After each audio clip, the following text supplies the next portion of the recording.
Supreme court ने कहा कि जी ठीक है जेडे स्टूडेंट्स दे उत्ते कोई जरब नहीं आनी चाहिए जेडे जैन्यून ने बाकी जेडे ने उन्होंने जेड़ा वो जेडे क्रिमिनल रैकड वाले ने भावें बिलो 18 ईयर्स एज ने उन्होंने नहीं छड्डिया जाना चाहिए। ਹੁਣ ਸਰਕਾਰ ਨੇ ਕਿਹਾ ਕਿ ਜੀ ਦੇਖੋ ਅਸੀਂ ਤਾਂ ਸੁਪਰੀਮ ਕੋਰਟ ਨੂੰ ਫੋਲੋ ਕਰ ਰਹੇ ਹਾਂ। ਈਵਨ ਇਸ ਪ੍ਰੋਟੈਸਟ ਨੂੰ ਵਾਇਲੈਂਟ ਬਣਾਉਣ ਲਈ ਕਿਵੇਂ ਜਿਹੜਾ ਪੱਥਰਾਂ ਦਾ ਭਰਿਆ ਹੋਇਆ ਟਰੱਕ ਹੈ ਉੱਥੇ ਲਿਆ ਕੇ ਖੜਾ ਕੀਤਾ ਗਿਆ, ਜਿਹੜਾ ਟਰੱਕ ਆਲਰੇਡੀ ਪੁਲਿਸ ਦੇ ਕਬਜ਼ੇ 'ਚ ਸੀ ਪਿਛਲੇ 3-4 ਦਿਨ ਤੋਂ। ਕੁੱਲ ਜਿਹੜੇ ਨੇ 2873 ਲੋਕ ਗਿਵਨ ਟਾਈਮ ਦੇ ਉੱਤੇ ਜਦੋਂ ਵੀ ਇਹ ਪ੍ਰੋਟੈਸਟ ਹੋਇਆ ਉਸ Jantar Mantar road protest Venue ਤੇ ਮੌਜੂਦ ਸਨ ਔਰ ਉਹਨਾਂ ਚੋਂ 980 ਨੇ ਜਿਨ੍ਹਾਂ ਦੇ ਕ੍ਰਿਮੀਨਲ ਰੈਕਡ ਹੈ। ਸੁਪਰੀਮ ਕੋਰਟ ਦਾ ਸਹਾਰਾ ਲੈ ਕੇ ਹੁਣ ਇੰਡੀਅਨ ਗਵਰਨਮੈਂਟ ਅਗੇਨ ਇੱਕ ਕ੍ਰਸ਼ਿੰਗ ਲਾਈਨ ਦੇ ਉੱਤੇ ਹੈ ਕਿ ਭਾਈ ਉਹਨਾਂ ਨੇ ਪੂਰਾ ਜ਼ੁਲਮ ਦਾ ਸਿਲਸਿਲਾ ਸ਼ੁਰੂ ਕੀਤਾ ਹੈ। ਇਸ ਸਾਰੇ ਦੇ ਥੱਲੇ ਹੁਣ ਉਹ ਨੈਰੇਟਿਵ ਵੀ ਕ੍ਰਿਮੀਨਲਸ ਦਾ ਹੁਣ ਜੇ ਹਰ ਤੀਸਰਾ ਬੰਦਾ ਉੱਤੇ ਕ੍ਰਿਮੀਨਲ ਸੀ, ਰੇਪਿਸਟ ਸੀ, ਮਰਡਰਰ ਸੀ, ਦੂਜਾ ਹੀ ਤਾਂ ਬੜਾ ਈਜ਼ੀ ਹੋ ਗਿਆ ਉਹਨਾਂ ਦੇ ਲਈ ਜਿਹੜਾ ਇੱਕ ਨੈਰੇਟਿਵ ਬਣਾਉਣਾ। ਇਸ ਬਦਲਦੀ ਦੁਨੀਆ ਵਿੱਚ ਤੁਸੀਂ ਪਿੱਛੇ ਨਾ ਰਹਿ ਜਾਓ। ਹਰ ਘਟਨਾ ਜੋ ਤੁਹਾਡੀ ਜ਼ਿੰਦਗੀ ਤੇ ਅਸਰ ਪਾ ਰਹੀ ਹੈ ਅਸੀਂ ਉਸ ਬਾਰੇ ਦਵਾਂਗੇ ਤੁਹਾਨੂੰ ਸਟੀਕ ਤੇ ਸਹੀ ਜਾਣਕਾਰੀ। ਤੁਹਾਡਾ ਆਪਣਾ ਹੱਕ ਸੱਚ ਦੀ ਆਵਾਜ਼ TV84 TV84 ਦੇ ਨਾਲ ਜੁੜਨ ਲਈ ਆਪਣਾ ਫੋਨ ਚੁੱਕੋ ਤੇ ਐਪ ਸਟੋਰ ਵਿੱਚ ਜਾ ਕੇ ਡਾਊਨਲੋਡ ਕਰੋ TV84 ਦੀ ਨਵੀਂ ਐਪ। ਇਸ ਐਪ ਤੇ ਤੁਸੀਂ ਦੇਖ ਸਕਦੇ ਹੋ 24 ਘੰਟੇ TV84 ਦਾ ਲਾਈਵ ਚੈਨਲ ਅਤੇ ਨਾਲ ਹੀ ਪੰਜ ਪੰਜਾਬ ਅਤੇ ਦੁਨੀਆ ਭਰ ਦੀਆਂ ਅਹਿਮ ਖਬਰਾਂ। ਫਿਰ ਦੇਰ ਕਿਸ ਗੱਲ ਦੀ, ਹੁਣੇ ਡਾਊਨਲੋਡ ਕਰੋ TV84 ਦੀ ਨਵੀਂ ਐਪ।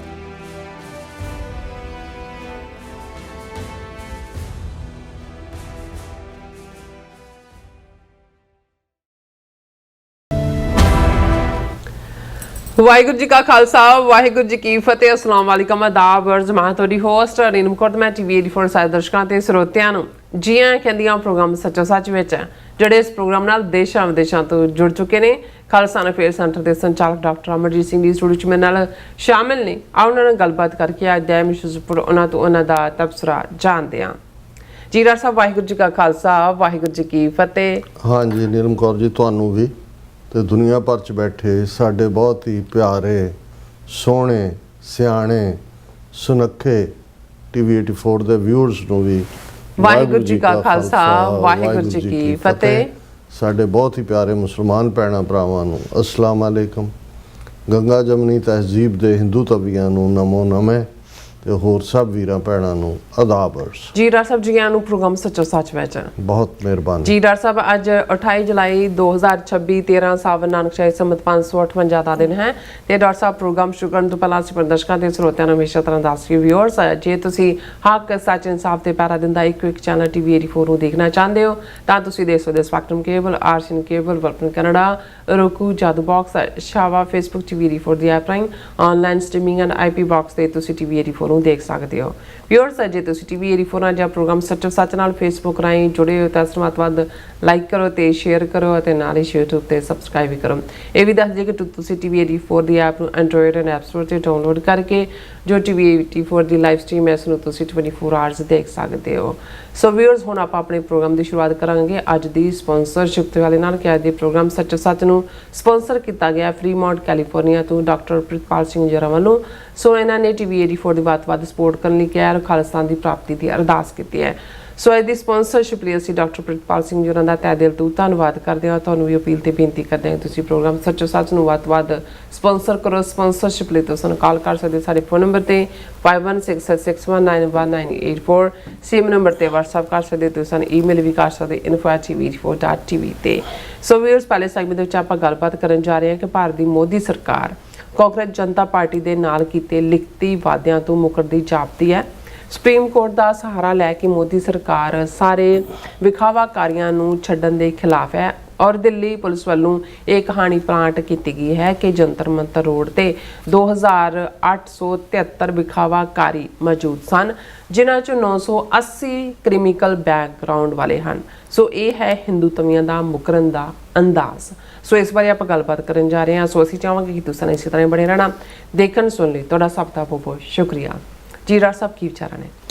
ਸਭ ਤੋਂ ਪਹਿਲਾਂ ਤਾਂ ਅੱਜ ਦੇ ਪ੍ਰੋਗਰਾਮ ਨੂੰ ਸਪਾਂਸਰ ਕਰਨ ਲਈ ਅਸੀਂ ਡਾਕਟਰ ਪ੍ਰਿਤਪਾਲ ਸਿੰਘ ਜਿਹੜੇ ਅਮਰੀਕਨ US ਕਾਂਗਰੈਸ਼ਨਲ ਕਾਕਸ ਸਿੱਖ ਕਾਕਸ ਦੇ ਕੋਆਰਡੀਨੇਟਰ ਵੀ ਨੇ ਔਰ ਅਮਰੀਕਨ ਗੁਰਦੁਆਰਾ ਪ੍ਰਬੰਧਕ ਕਮੇਟੀ ਦੇ ਕੋਆਰਡੀਨੇਟਰ ਵੀ ਨੇ। ਸਾਡੇ ਨਾਲ ਉਹਨਾਂ ਦਾ ਲਗਭਗ ਅੱਧੀ ਸਦੀ ਤੋਂ ਜ਼ਿਆਦਾ ਦਾ ਪਰਿਵਾਰਕ ਸੰਬੰਧ ਹੈ ਔਰ ਮਹਾਰਾਜ ਨੇ ਉਹਨਾਂ ਨੂੰ ਜਿੱਥੇ ਸਿਆਸੀ ਤੌਰ ਦੇ ਉੱਤੇ ਉਹਨਾਂ ਦੇ ਸੰਘਰਸ਼ ਦੇ ਵਿੱਚ ਆਪਣਾ ਵੱਡਾ ਯੋਗਦਾਨ ਪਾਇਆ ਹੈ, ਇੱਥੇ ਹੁੰਦਿਆਂ ਵੀ ਕਾਰੋਬਾਰੀ ਤੌਰ ਤੇ ਕਾਮਯਾਬ ਨੇ ਔਰ ਉਹ ਆਪਣੇ ਰਿਸੋਰਸਿਸ ਨੂੰ ਪੰਥਕ ਚੜ੍ਹਦੀ ਕਲਾ ਦੇ ਕੰਮਾਂ ਦੇ ਲਈ ਉਹ ਬੇਸ਼ੱਕ ਵਿਦਿਆਰਥੀਆਂ ਦਾ ਲਈ ਸਕਾਲਰਸ਼ਿਪ ਹੋਏ ਜਾਂ ਸਿੱਖ ਕਾਕਸ ਨਾਲ ਰਿਲੇਟਡ ਐਕਟੀਵਿਟੀਜ਼ ਹੋਣ ਜਾਂ ਕੋਈ ਵੀ ਜਿਹੜਾ ਵੀ ਕੋਈ ਪੰਥਕ ਏਜੰਡੇ ਤੇ ਕੰਮ ਕਰਦਾ ਹੈ ਉਸ ਦੀ ਉਹ ਪਿੱਛੇ ਰਹਿ ਕੇ ਮਦਦ ਕਰਦੇ ਨੇ। ਉਹਨਾਂ ਨੂੰ ਪੰਥਕ ਪਿਆਰ ਵਿਰਸੇ ਦੇ ਵਿੱਚ ਮਿਲਿਆ ਹੋਇਆ ਔਰ ਅੱਗੋਂ ਵੀ ਉਹਨਾਂ ਦੇ ਬੱਚੇ, ਉਹਨਾਂ ਦੀ ਸਿੰਘਣੀ ਸਾਹਿਬਾ ਸਾਰੇ ਹੀ ਕੌਮੀ ਘਰ ਖਾਲਿਸਤਾਨ ਦੇ ਹਮਾਇਤੀ ਨਹੀਂ, ਉਸ ਦੇ ਲਈ ਪੂਰਾ ਐਕਟਿਵਿਜ਼ਮ ਕਰਦੇ ਨੇ। ਬੀਤੇ ਦਿਨੀ ਜਦੋਂ ਕਿ ਗੁਰਦੁਆਰਾ ਸਾਹਿਬ ਸਿੰਘ ਸਭਾ ਮਿਲਪੀਟਸ ਉਹਨਾਂ ਨੇ ਖਾਲਿਸਤਾਨ ਕਮਾਂਡੋ ਫੋਰਸ ਦੇ 4 ਜਰਨੈਲਾਂ ਦੀ ਯਾਦ ਨੂੰ ਸਮਰਪਿਤ ਸ਼ਹੀਦੀ ਸਮਾਗਮ ਕੀਤਾ। ਉਸ ਮੈਨੂੰ ਉਹਨਾਂ ਨੇ ਇਨਵਾਈਟ ਕੀਤਾ ਸੀ ਔਰ ਉਹਨਾਂ ਦੇ ਯਤਨਾਂ ਨਾਲ ਔਰ ਬਾਕੀ ਸਾਡੇ ਵੀਰ ਲੋਕਲੀ ਜਿਹੜੇ ਬੇ ਏਰੀਏ 'ਚ ਨੇ ਔਰ ਸਟਾਕਟਨ ਜਿਵੇਂ ਕੱਲ੍ਹ ਅਸੀਂ ਗੁਲਵਿੰਦਰ ਸਿੰਘ ਪਿੰਦਾਰਾਂ ਦਾ ਜ਼ਿਕਰ ਕੀਤਾ ਸੀ, ਉਹਨਾਂ ਨੇ TV 84 ਦੇ ਲਈ ਲਿਬਰਲੀ ਕੰਟਰੀਬਿਊਟ ਕੀਤਾ। ਸੋ ਅਸੀਂ ਇਹਨਾਂ ਸਾਰੇ ਵੀਰਾਂ ਦਾ, ਡਾਕਟਰ ਸਾਹਿਬ ਦਾ, ਉਹਨਾਂ ਦੇ ਸਮੁੱਚੇ ਪਰਿਵਾਰ ਦਾ ਸ਼ੁਕਰੀਆ ਅਦਾ ਕਰਦੇ ਹਾਂ ਜੀ। ਦੇਖੋ, ਜਦੋਂ ਅਕਸਰ ਅਸੀਂ ਅਕਾਲੀ ਲੀਡਰਾਂ ਦੇ ਨਾਲ 47 ਤੋਂ ਪਹਿਲਾਂ ਕਾਂਗਰਸ ਜਿਨ੍ਹਾਂ ਦੇ ਵਿੱਚ ਗਾਂਧੀ, ਨਹਿਰੂ, ਪਟੇਲ ਇਹਨਾਂ ਦੇ ਕੀਤੇ ਵਾਅਦਿਆਂ ਤੋਂ ਮੁਕਰਨ ਦੀ ਗੱਲ ਕਰਦੇ ਹਾਂ ਤੇ ਅਕਸਰ ਅਸੀਂ ਇੱਕ ਸਟੇਜ ਦੇ ਉੱਤੇ ਇਹ ਸੋਚਦੇ ਸੀ ਕਿ ਜ਼ਬਾਨੀ ਕਲਾਮੀ ਵਾਅਦੇ ਸੀ, ਜੇ ਕੋਈ ਲਿਖਤੀ ਹੁੰਦਾ ਤੇ ਫਿਰ ਸ਼ਾਇਦ ਉਹਨਾਂ ਨੂੰ ਆਨਸਰੇਬਲ ਬਣਾਇਆ ਜਾਂਦਾ ਜਾਂ ਉਹਨਾਂ ਨੂੰ ਕੋਈ ਸ਼ਰਮ ਹੁੰਦੀ। ਜ਼ੁਬਾਨੀ ਕਲਾਮੀ ਤਾਂ ਸਿੱਖਾਂ ਦੇ ਨਾਲ ਇਕਰਾਰ ਕੀਤਾ 1929 ਤੋਂ ਸ਼ੁਰੂ ਹੋ ਗਿਆ। ਬਿਲਕੁਲ ਜਦੋਂ ਰਾਵੀ ਦੇ ਕੰਢੇ ਮੁਕੰਮਲ ਆਜ਼ਾਦੀ ਦਾ ਐਲਾਨ ਜਵਾਹਰ ਲਾਲ ਨਹਿਰੂ ਨੇ ਕੀਤਾ, ਕਾਂਗਰਸ ਦੀ ਕਾਨਫਰੰਸ ਲਾਹੌਰ ਦੇ ਵਿੱਚ ਹੋਈ, ਗਾਂਧੀ, ਨਹਿਰੂ ਦਾ ਪਿਓ ਮੋਤੀ ਲਾਲ ਨਹਿਰੂ, ਇਹ ਸਾਰੇ ਉਸ ਵੇਲੇ ਦੇ ਸਿੱਖ ਲੀਡਰ ਬਾਬਾ ਖੜਕ ਸਿੰਘ ਉਹਨਾਂ ਨੂੰ ਮਿਲਣ ਉਹਨਾਂ ਦੇ ਨਿਵਾਸ ਸਥਾਨ ਵਿਖੇ ਆਏ ਔਰ ਹਾਲਾਂਕਿ ਅਕਾਲੀਆਂ ਨੇ ਉਹਨਾਂ ਜ਼ਮਾਨਿਆਂ 'ਚ ਇੱਕ ਮੋਤੀ ਲਾਲ ਨਹਿਰੂ ਰਿਪੋਰਟ ਜਿਹੜੀ ਕਿ ਬਿਲਕੁਲ ਐਂਟੀ ਸਿੱਖ ਸੀ, ਸਿੱਖਾਂ ਨੂੰ ਬਿਲਕੁਲ ਸ਼ੁਮਾਰ ਹੀ ਨਹੀਂ ਸੀ ਕੀਤਾ ਗਿਆ, ਐਜ਼ ਏ ਮਾਈਨੋਰਿਟੀ ਉਹਨਾਂ ਦੀ ਕੋਈ ਰੈਕਗਨੀਸ਼ਨ ਹੀ ਨਹੀਂ ਸੀ। ਸੋ ਅਕਾਲੀਆਂ ਨੇ ਗੁੱਸੇ ਦੇ ਵਿੱਚ ਉਸ ਵੇਲੇ ਬਾਬਾ ਖੜਕ ਸਿੰਘ ਜਿਨ੍ਹਾਂ ਦੇ ਨਾਂ ਦੇ ਉੱਤੇ ਜਦੋਂ ਅਸੀਂ ਬੰਗਲਾ ਸਾਹਿਬ ਦੇ ਆਲੇ ਦੁਆਲੇ ਔਰ ਜੰਤਰ ਮੰਤਰ ਰੋਡ ਦੇ ਉੱਤੇ ਵਾਪਰੀਆਂ ਘਟਨਾਵਾਂ ਦੀ ਗੱਲ ਕਰਦੇ ਹਾਂ, ਉਹ ਸੜਕ ਦਾ ਨਾਮ ਬਾਬਾ ਖੜਕ ਸਿੰਘ ਮਾਰਗ ਰੱਖਿਆ ਹੋਇਆ।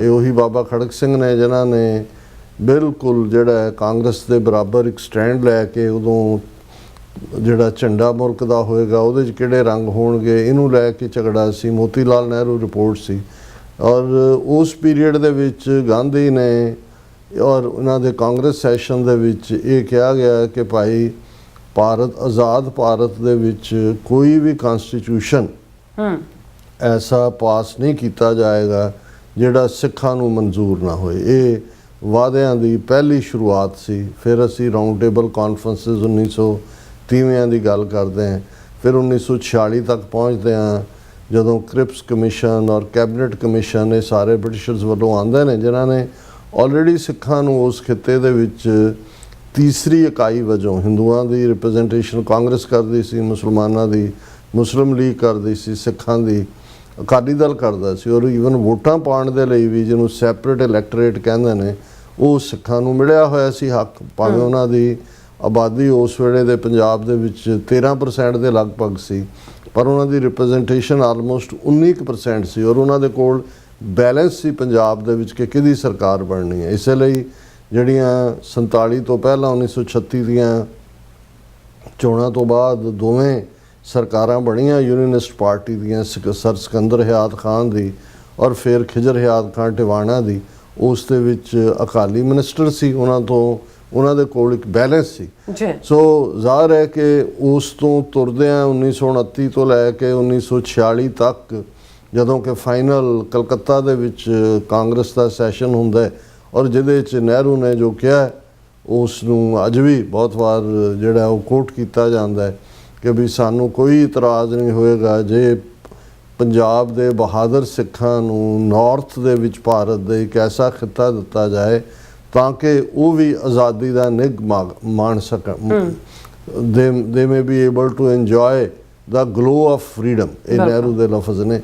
ਪਰ ਅਸੀਂ ਦੇਖਦੇ ਹਾਂ ਕਿ 47 ਤੋਂ ਬਾਅਦ ਜਦੋਂ ਇਹ ਯਾਦ ਦਹਾਨੀ ਉਹਨਾਂ ਨੂੰ ਕਰਵਾਈ ਗਈ ਤੇ ਨਹਿਰੂ ਨੇ ਕਿਹਾ ਸਰਕਮਸਟਾਂਸਿਸ ਹੈਵ ਨਾउ ਚੇਂਜ, ਹੁਣ ਹਾਲਾਤ ਬਦਲ ਗਏ, ਤਬ ਬਾਤ ਔਰ ਥੀ ਅਬ ਬਾਤ ਔਰ ਹੈ।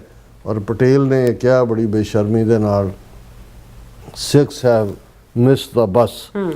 ਲੇਕਿਨ ਫਿਰ ਵੀ ਸਾਨੂੰ ਕਈ ਵਾਰ ਮੈਨੂੰ ਇਹ ਲੱਗਦਾ ਹੁੰਦਾ ਸੀ ਕਿ ਜੇ ਸਿੱਖਾਂ ਨੇ ਕਾਂਗਰਸ ਦੇ ਨਾਲ ਬਿਫੋਰ ਲਿਖਤੀ ਸਮਝੌਤਾ ਕੀਤਾ ਹੁੰਦਾ, ਜਿਹੜਾ part of freedom of India act ਹੁੰਦਾ, ਜਦੋਂ ਕਿ ਇੰਡੀਅਨ ਫਰੀडम ਦੀ ਗੱਲ ਜਿਹੜੀ ਹੈ ਉਹ ਬ੍ਰਿਟਿਸ਼ ਹਾਊਸ ਆਫ ਕਾਮਨਸ ਜਾਂ ਲਾਰਡਸ ਦੇ ਵਿੱਚ ਮਿਸਟਰ ਐਟਲੀ ਨੇ ਪੇਸ਼ ਕੀਤਾ ਤੇ ਇਹ ਮੁੱਕਰ ਨਾ ਸਕਦੇ। ਲੇਕਿਨ ਜਦੋਂ ਅਸੀਂ ਕਸ਼ਮੀਰ ਦੇ ਹਵਾਲੇ ਨਾਲ ਦੇਖਿਆ ਵੀ ਕਸ਼ਮੀਰ ਦੇ ਨਾਲ ਤਾਂ ਜਾਂ ਸ਼ੇਖ ਅਬਦੁੱਲਾ ਦੇ ਨਾਲ ਤਾਂ ਜਿਹੜਾ ਇਹਨਾਂ ਦਾ ਕੰਪਰੋਮਾਈਜ਼ ਸੀ ਉਹ ਲਿਖਤੀ ਸੀ।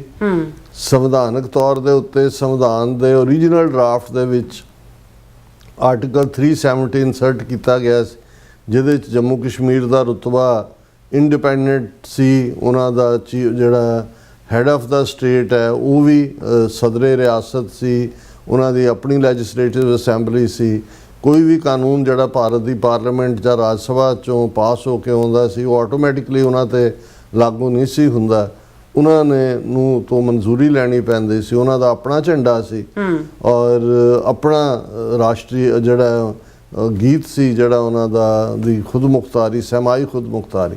ਸੋ ਔਰ ਕਨਸਟੀਟਿਊਸ਼ਨ ਦੇ ਵਿੱਚ ਆਰਟੀਕਲ 370 ਥੱਲੇ ਕੋਈ ਵੀ ਉਹਨਾਂ ਦੇ ਸੂਬੇ 'ਚ ਜਾ ਕੇ ਜ਼ਮੀਨ ਨਹੀਂ ਸੀ ਖਰੀਦ ਸਕਦਾ ਔਰ ਹੋਰ ਬਹੁਤ ਸਾਰੇ ਹਕੂਕ ਜਿਹੜੇ ਨਹੀਂ। ਔਰ ਲੇਕਿਨ ਜਦੋਂ 5 ਅਗਸਤ 2019 ਨੂੰ ਇੱਕ ਸਿੰਪਲ ਰੈਜ਼ੋਲੂਸ਼ਨ ਜਿਹੜਾ ਰਾਜ ਸਭਾ 'ਚ ਅਮਿਤ ਸ਼ਾਹ ਨੇ ਪੜ੍ਹਿਆ ਔਰ ਪਾਰਲੀਮੈਂਟ 'ਚ ਪੜ੍ਹਿਆ, ਉਸ ਤੋਂ ਬਾਅਦ ਉਹਦਾ ਆਰਟੀਕਲ 370 ਤਾਂ ਕਿੱਥੇ ਲੱਭਣਾ ਸੀ, ਉਹਦਾ ਸੂਬੇ ਦਾ ਵਜੂਦ ਵੀ ਖਤਮ ਕਰਤਾ। ਉਹਨੂੰ 2 ਯੂਨੀਅਨ ਟੈਰੀਟਰੀਜ਼, ਇੱਕ ਜੰਮੂ ਕਸ਼ਮੀਰ, ਇੱਕ ਲਦਾਖ ਬਣਾ ਦਿੱਤਾ।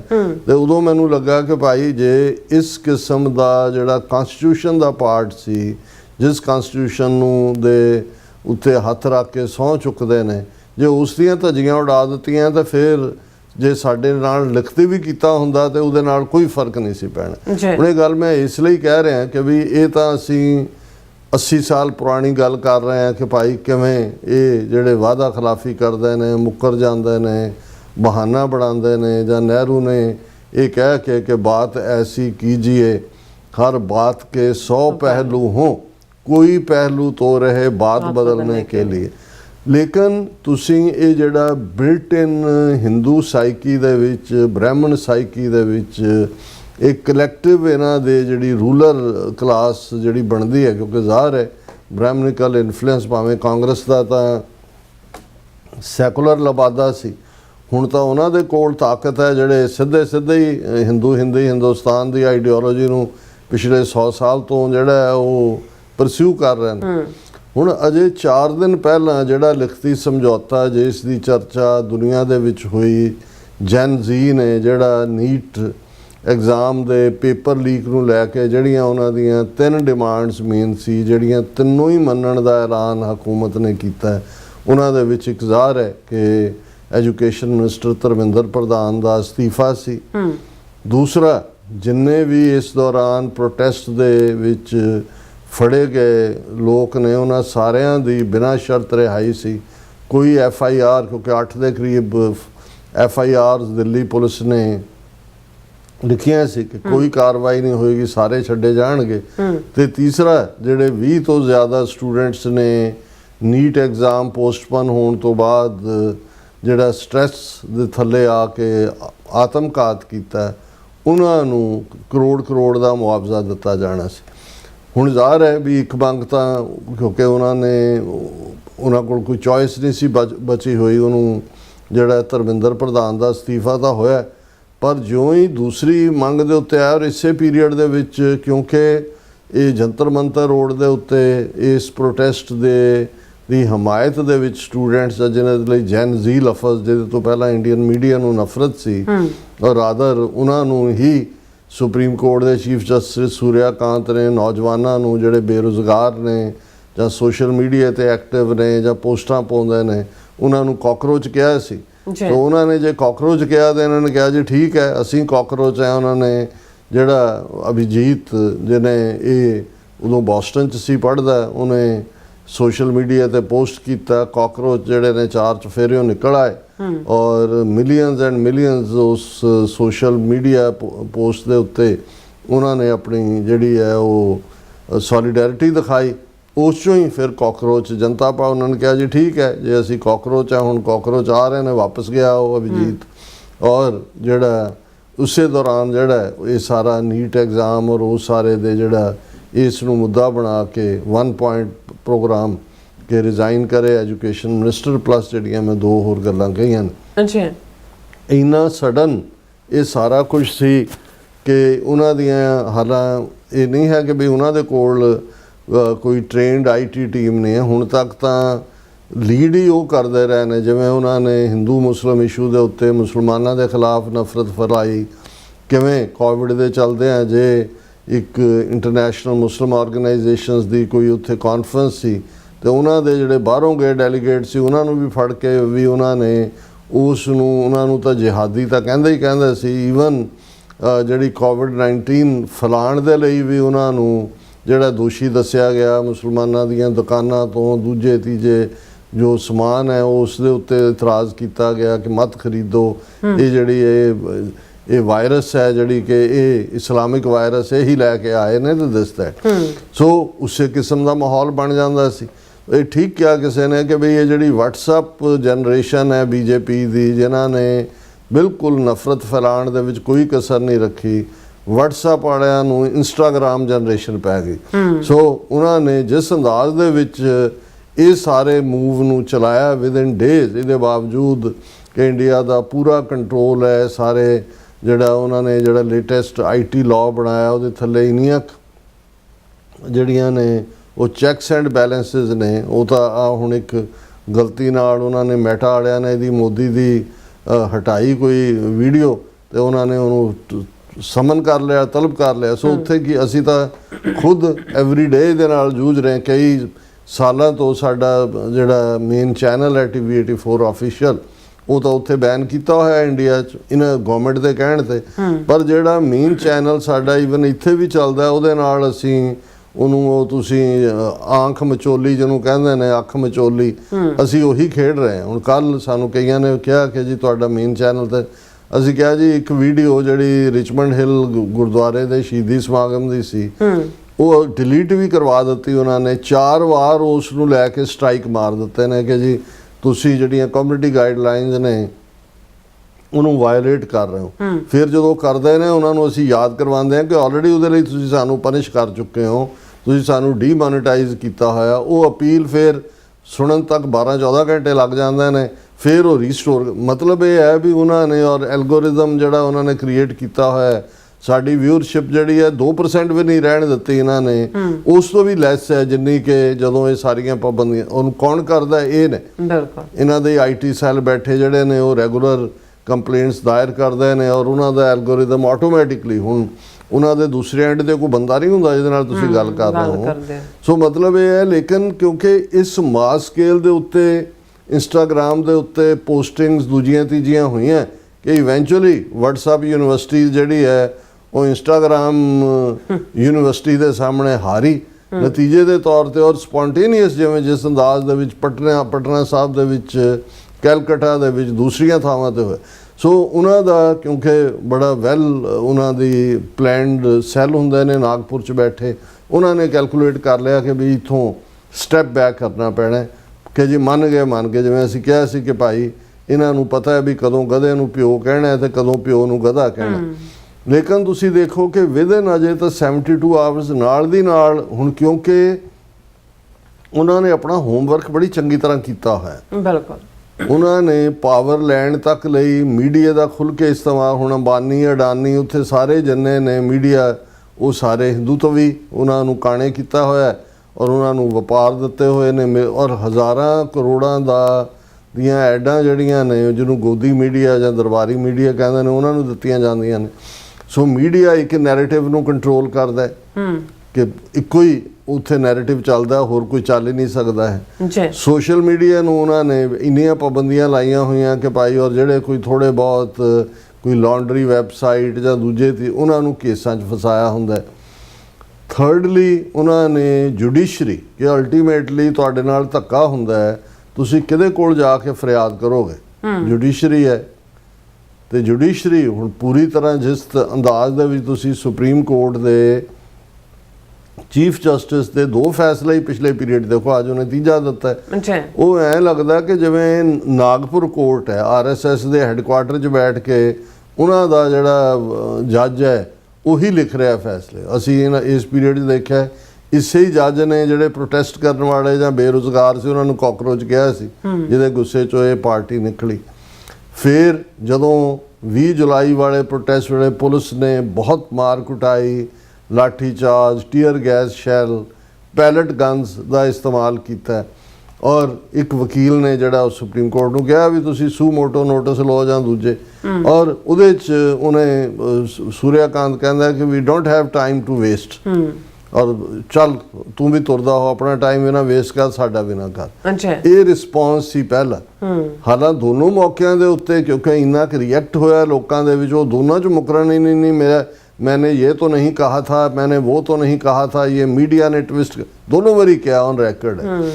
हुण जदों कि ऑलरेडी ये समझौता हो गया, हुण गवर्नमेंट नूं ये लगा कि भाई ये तो क्योंकि इस सारे प्रोटेस्ट की जिन्नी दुनिया च कवरेज हुई है किसान मूवमेंट नूं भी, क्योंकि वो तो आलमोस्ट 18 महीने के नेड़े तड़े चली सी, ਉਹਨੂੰ पॉपुलैरिटी लैंदे जां दुनिया के मीडिया का शिकार बनदे तो घट्टो घट्ट 8-9 महीने लग गए सी।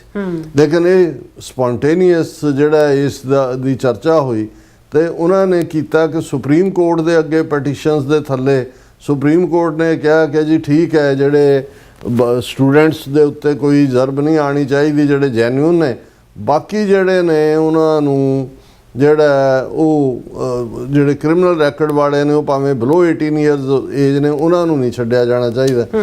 ਹੁਣ ਸਰਕਾਰ ਨੇ ਕਿਹਾ ਕਿ ਜੀ ਦੇਖੋ ਅਸੀਂ ਤਾਂ ਸੁਪਰੀਮ ਕੋਰਟ ਨੂੰ ਫੋਲੋ ਕਰ ਰਹੇ ਹਾਂ। ਹੁਣ ਹਾਲਾਂ ਬਹੁਤ ਸਾਰੇ ਸਵਾਲ ਕਿ ਵੀ ਈਵਨ ਇਸ ਪ੍ਰੋਟੈਸਟ ਨੂੰ ਵਾਇਲੈਂਟ ਬਣਾਉਣ ਲਈ ਕਿਵੇਂ ਜਿਹੜਾ ਪੱਥਰਾਂ ਦਾ ਭਰਿਆ ਹੋਇਆ ਟਰੱਕ ਹੈ ਉੱਥੇ ਲਿਆ ਕੇ ਖੜਾ ਕੀਤਾ ਗਿਆ, ਜਿਹੜਾ ਟਰੱਕ ਆਲਰੇਡੀ ਪੁਲਿਸ ਦੇ ਕਬਜ਼ੇ 'ਚ ਸੀ ਪਿਛਲੇ 3-4 ਦਿਨ ਤੋਂ। और किवें क्योंकि उन्होंने पुलिस ने भी पत्थर इस्तेमाल किए और वो चाहते सी कि भाई जिहड़े प्रोटेस्टर ने वो करन और तुसीं वायलेंस का उन्हां दे उत्ते जिहड़ा वो करो। हुण जदों असीं ये देखते हैं कि भी उन्हां नूं जिहड़े विखावाकारी ने ना छड्डण दे लई की कीता जा रहा है, तो PTI जिहड़ी इन्हां दी press trust of India main news agency है, उन्हां दी हैडलाइन है criminal records of 980 people found at CJP protest site. ये खबर तो आ रही सी कि भी उन्होंने वो टैक्नोलॉजी इस्तेमाल कर रहे हैं जिहदे च कि जिहड़े उत्थे प्रोटेस्ट करन आए ने उन्हां दे फेस तो उन्हां दी आइडेंटिटी हो रही है। लेकिन किस कदर इस सारे नूं उन्होंने क्रिमिनल्स दे नाल जोड़ के, और ये खबर है कि भी कुल जिहड़े ने 2873 लोग गिवन टाइम दे उत्ते जदों भी ये प्रोटेस्ट होया है उस Jantar Mantar road protest venue ते मौजूद सन, और उन्हां चों 980 ने जिन्हां दे क्रिमिनल रैकड है। यानी हर तीसरा विखावाकारी जिहड़ा क्रिमिनल है, और क्रिमिनल भी किस लैवल का, cases of murder, attempt to murder, robbery, rape, kidnapping, crimes against women, illegal fire arms and narcotics according to official sources. हुण तुसीं कर लो कि भाई उन्होंने हर तीसरा बंदा जिहड़ा वो क्रिमिनल बना दिता उस प्रोटेस्ट दे विच। फिर उन्होंने कहा कि जी ये पुलिस ने जिहड़ा एनालिसिस कीता है उन्हां दे आइडेंटिटी तो उहदे तो है कि 101 people have been previously involved in murder cases. 101 बंदियां दे मर्डर चार्ज ने, 62 जिहड़े ने अटैम्प्ट टू मर्डर है, 284 रॉबरी च ने, 229 डकैती च ने अंडर आर्म्स एक्ट ए, और 19 किडनैपिंग च ने, 67 केस ने under the narcotic drug and psychotropic substances act. फिर इत्थे नहीं रुके, फिर वो कहते हैं कि भी 61 वो ने ਜਿਨ੍ਹਾਂ ਦੇ ਉੱਤੇ ਰੇਪ ਕੇਸ ਨੇ, ਔਰ 25 ਜਿਹੜੇ ਨੇ ਜਿਨ੍ਹਾਂ ਨੇ outraging modesty of woman and molestation, while 6 have been booked under protection of children from sexual offences।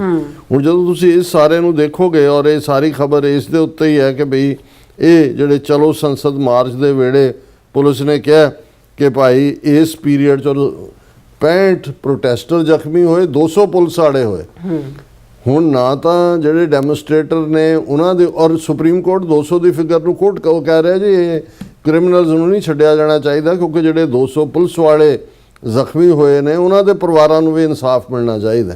ਇਹ ਹੈ, ਤੁਸੀਂ ਅੰਦਾਜ਼ਾ ਲਾਓ ਕਿ ਭਾਈ ਇਹਨਾਂ ਦੇ ਨਾਲ ਸਾਡਾ ਵਾਹ ਹੈ, ਔਰ ਇਹ ਸਾਰੀ ਖਬਰ ਇਸ ਦੇ ਉੱਤੇ ਹੀ ਬਿਲਟ ਹੋ ਰਹੀ ਹੈ। ਹਾਲਾਂਕਿ ਇਸ ਸਾਰੇ ਦੇ ਉੱਤੇ ਜੋ ਇਹਨਾਂ ਨੇ ਸ਼ੁਰੂ ਕੀਤਾ ਇਸ ਨੂੰ, ਇਸ ਦੇ ਉੱਤੇ ਜਿਹੜੀ ਕਾਕਰੋਚ ਜਨਤਾ ਪਾਰਟੀ ਨੇ ਕਿਹਾ ਕਿ stop which hunt of students ਔਰ ਬ੍ਰੇਸ ਫॉर ਨਿਊ ਸਟਾਰ, ਕਿ ਵਿਚ ਹੰਟ ਬੰਦ ਕਰੋ ਜੋ ਤੁਸੀਂ ਕਰ ਰਹੇ ਹੋ, ਔਰ ਨਹੀਂ ਤਾਂ ਅਸੀਂ ਦੁਬਾਰਾ ਇਸ ਸਾਰੇ ਨੂੰ ਸ਼ੁਰੂ ਕਰਾਂਗੇ।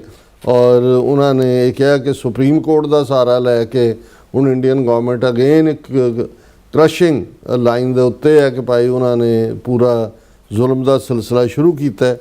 ਔਰ ਮੈਨੂੰ ਇਹ ਲੱਗਦਾ ਕਿ ਭਾਈ ਇਸ ਸਾਰੇ ਦੇ ਥੱਲੇ ਹੁਣ ਉਹ ਨੈਰੇਟਿਵ ਵੀ ਕ੍ਰਿਮੀਨਲਸ ਦਾ, ਹੁਣ ਜੇ ਹਰ ਤੀਸਰਾ ਬੰਦਾ ਉੱਥੇ ਕ੍ਰਿਮੀਨਲ ਸੀ, ਰੇਪਿਸਟ ਸੀ, ਮਰਡਰਰ ਸੀ, ਦੂਜਾ ਹੀ ਤਾਂ ਬੜਾ ਈਜ਼ੀ ਹੋ ਗਿਆ ਉਹਨਾਂ ਦੇ ਲਈ ਜਿਹੜਾ ਉਹਨੂੰ ਜਿਹੜਾ ਇੱਕ ਨੈਰੇਟਿਵ ਬਣਾਉਣਾ।